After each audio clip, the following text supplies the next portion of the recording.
Guys, dito tayo ngayon ulit sa Bicol para tuloy natin yung ating pagra-rides dito. Sumakay ako ng bus.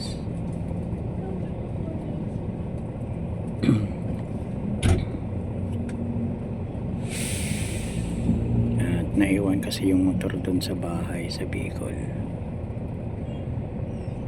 So nag-iirap yung mayon dito, pero dito banda sa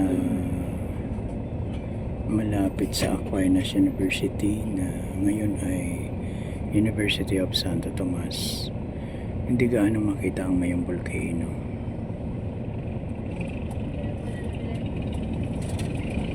Hindi makita yung mayong volcano dito, pero yung kanina yung bandang Kamalig, Ginubatan, malinaw na makikita kasi dito sa bayside ng part ng ng Albay, medyo malapit kasi ito sa dagat, kaya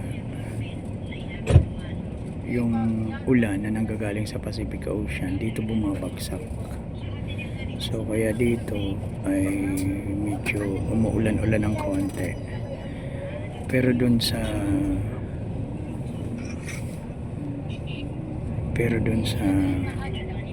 Kamalig, sa Ginubatan, sa Ligaw, mahamog. Mula Pulangi, Ligaw, Ginubatan, Kamalig, hanggang dyan sa Daraga ay mahamog. At malinaw din na nakikita yung mayong volcano na sobrang usok. So hindi lang natin na-videohan kanina.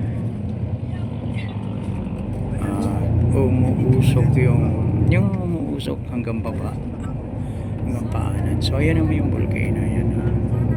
So natatabunan siya dahil sa ulap na iuulan, diba? So kasama na rin yung yung pagbuga ng usok ng mayon, at sa kasabay nitong ulap na to na makapal na magiging ulan. Ayan, yan ang sitwasyon dito. So medyo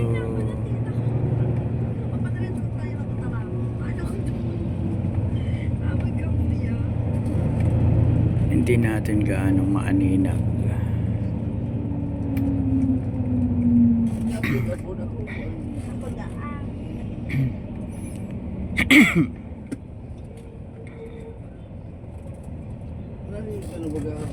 Yan. Pero dito sa dito sa Albay, normal pa rin yung yung sitwasyon.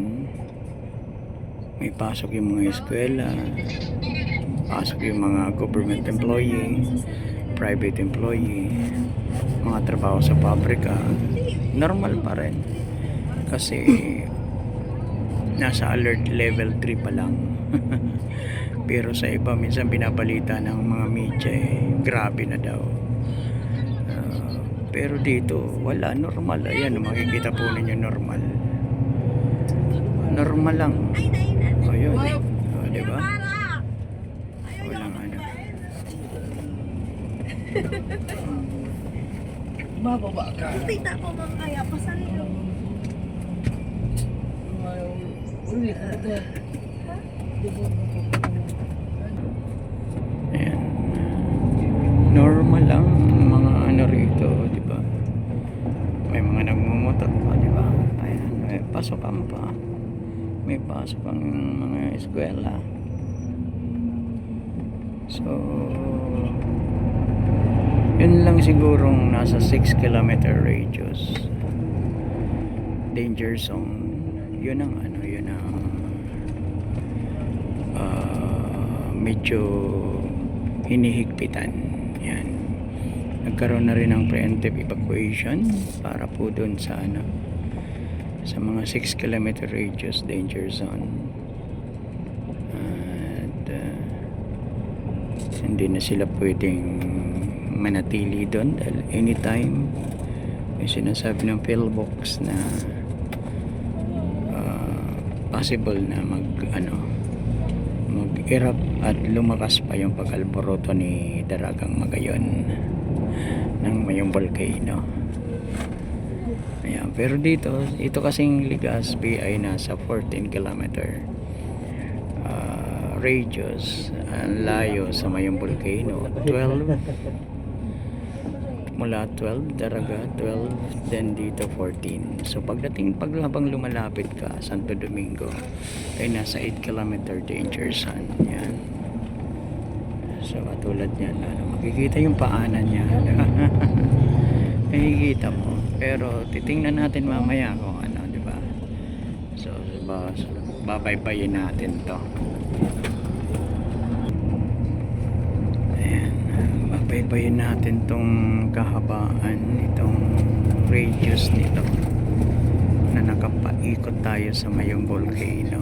Ito, nandito tayo ngayon sa bandang Rawis, Legazpi City. Sa likod. Ayan, babaybayin natin.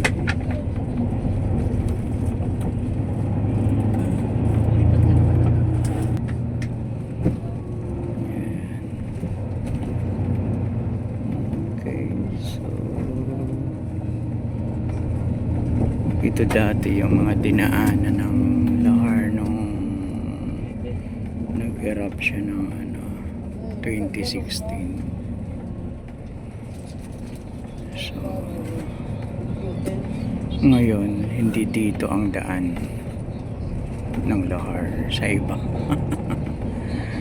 So medyo bandang Santo Domingo raw. So titingnan natin mamaya kung totoo nga yan. At mamaya magra-rides din tayo mamaya. Gagamitin natin yung ating motorsiklo. At kung saan pwede, papasokin tayo para makita natin yung i-allow tayo para makita natin kung ano yung sitwasyon ng mayong volcano. So ginagawa ko lang to para at least magkaroon lang kayo ng awareness at information, no, na minsan masyadong pinalalala ng media yung sitwasyon, pero dito sa kinalalagyan ko ngayon ay normal pa naman. Ayan, normal pa siya. Pero syempre ready dito yung mga tao, nakahanda sila ano't ano man ang mangyayari. Kung talagang lumalaman ng mayong volcano ay handa sila. Mga Bicolano handa talaga kasi alam nila na mayroon silang bulkan mayon, kaya nakahanda sila lahat dito.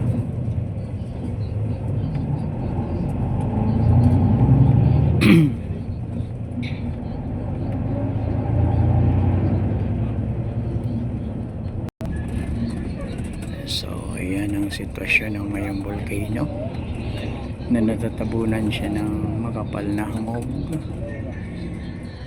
Kasama na rin dyan yung mga usok ng kanyang pagbuga. Yan. So makikita mo na rin dyan yung pagbuga. Doon banda pala sa ginubatan yung baba ng lava. Kasi makikita mo na umuusok yung yung gilid, yung bandang gilid.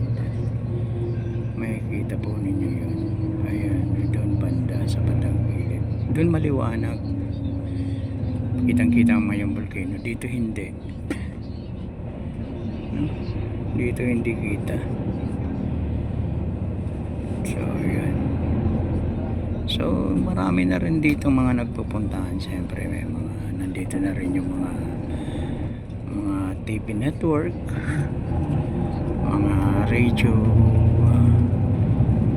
anchor, mga network, mga reporter, ganun. Nandito na rin sila para at least magbantay at magbalita po sa atin. Ayan. Medyo makikita na natin. Tingnan natin kung makita na. Yan ang dadaanan ng lahar. Yun actually. yung kanal na yon. So minamasdan nila yan kung mainit yung tubig o malamig yung dumadaloy, kasi galing may yung volcano yon. So ayan na yung may volcano, ayan siya. So tinututukan natin ang camera yung may volcano. Ayun, bumausok siya, hindi lang makita ng buo kasi syempre may eruption na nangyayari, di ba?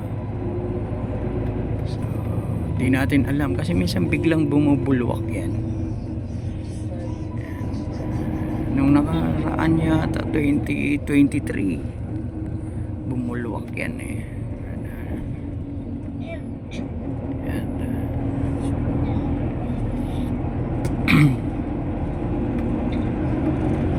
Ayan siya. So nakikita natin siya ngayon dito. Wow, di ba? Hamog yan, ulap yan. Pero kaya hindi natin nakikita yung pagdaloy ng lahar na may usok dahil sa ulap na yan na nanggaling sa Pacific Ocean na dinala dyan, no, di ba? Yung ulap na yan.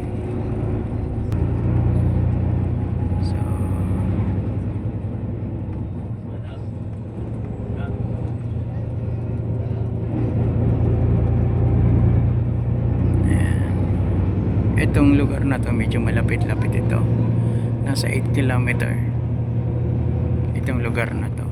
Yung Legazpi 12, 14 ganun, 12 Daragat 12, tapos yung 14 Legazpi, tapos ito nasa 8 or 9 ganun, around that kilometer radius.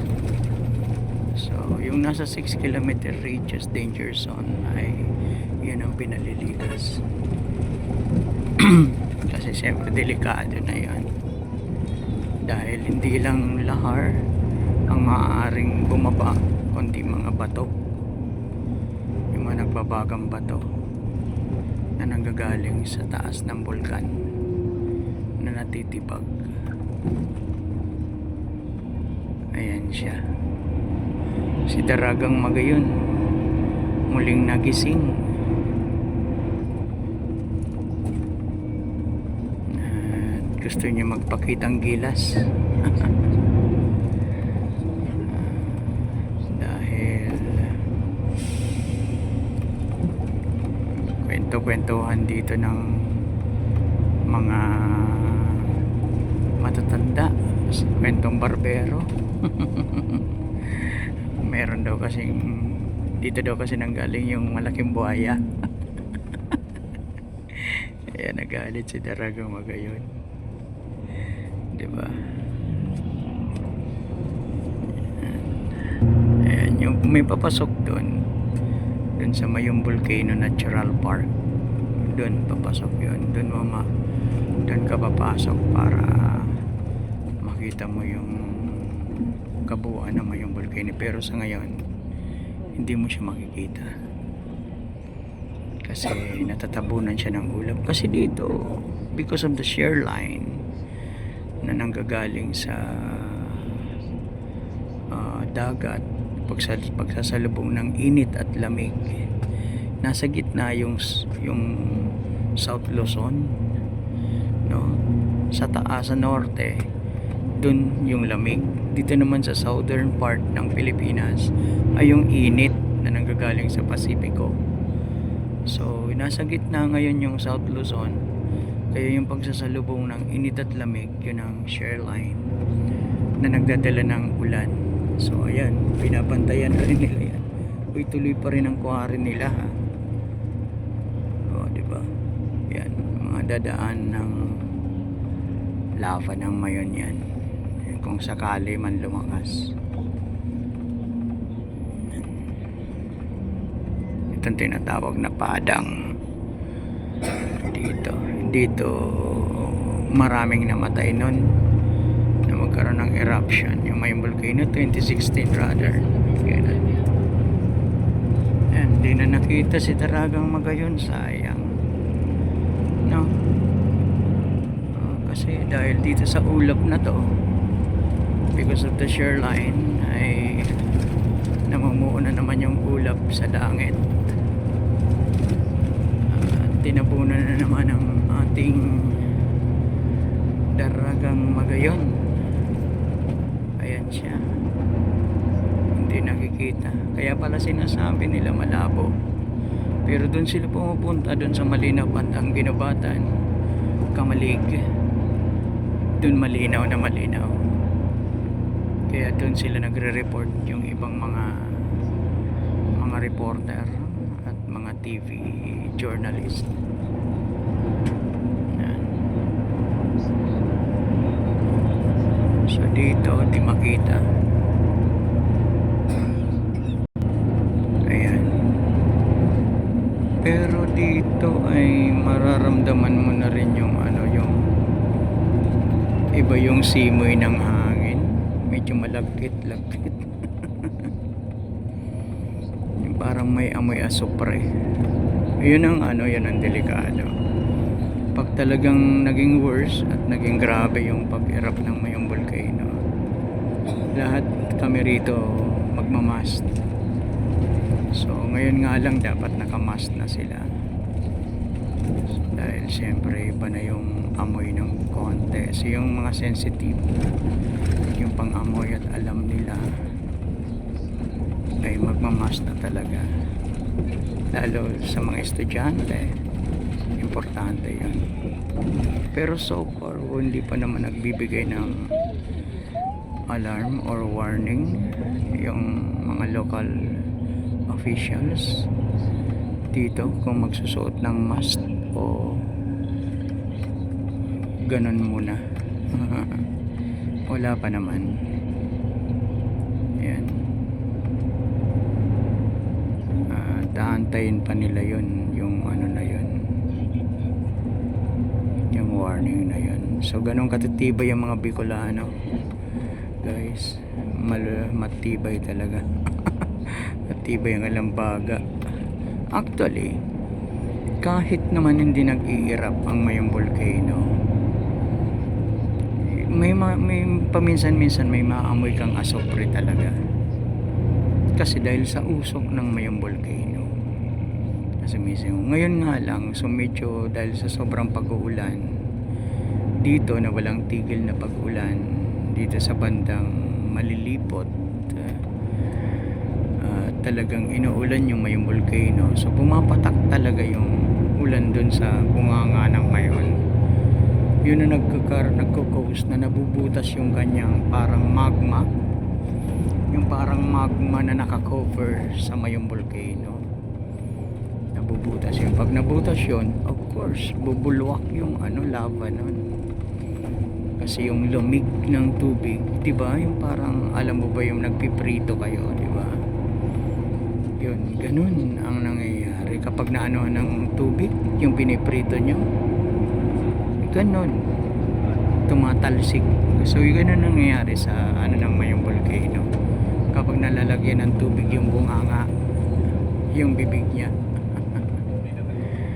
So yun, yung kanyang tuktok, yung magma doon na nakakover, nabubutas yun, lumalambot yun, kasi napupuno rin yun ng tubig. Ayun, kasi parang alam mo yung parang oil na natulog na pag diba, cover, alam mo nyo yung sebo, parang gano'n. Yun ang magma na nakakover doon sa bunganga ng Mayon. At kapag nabutas yun, diba, so yun, singaw lang sana, usok lang sana, pero since na nabutas daw yung magma nun, kaya medyo sinasabi nila na mag-i-erupt yung Mayong Volcano. Ayan. Kaya amoy asopre. Mangyayari ganon. So nandito na tayo sa Upper Bonga ng Bakakay. Albay. Ayan, papunta na tayo sa Lower Bongga, kaya pababa ito. Papunta tayo sa Lower Bongga ng Bakakay Albay. So titingnan natin kung saan mag-start yung ulan. Dito wala pang ulan. Hope na wala ring ulan buong Albay, para at least hindi gaano mag-alboroto si Mayon. Ayan. Alright, so sige, so hanggang dito na lang muna tayo, since na hindi naman nakikita si Daragang Magayon. Dahil natatabunan siya ng ulap. So guys, at least nabigyan ko kayo ng konting information about the situation here in Bicol region, here in Albay, which is very familiar ako dito.